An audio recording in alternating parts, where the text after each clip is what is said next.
আজ থেকে 10-12 বছর পেছনে একটা রবিবারে যদি ফিরে যাওয়া যায়, রবিবার মানে ছিল ক্লাসরুমের টোটালি লকডাউন। সকালে ঘুম থেকে উঠে না উঠেই সাদা কালো টিভিটার সামনে বসে পড়া।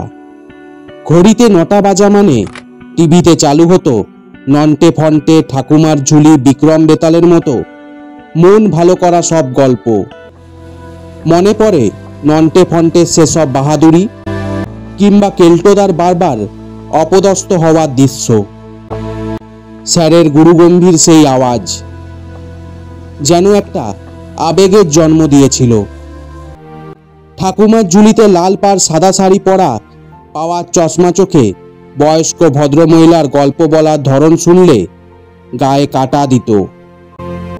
তারপর যখন শাকচুন্নির বিকট হাসি কানে আসতো, তখন ভয় অনুভূতি মিশে একাকার হয়ে যেত। কিংবা রাজা বিক্রমের ঘাড়ে চেপে বেতালের গল্প বলা, প্রত্যেকটা কার্টুন আমাদের আগ্রহ দ্বিগুণ বাড়িয়ে তুলত।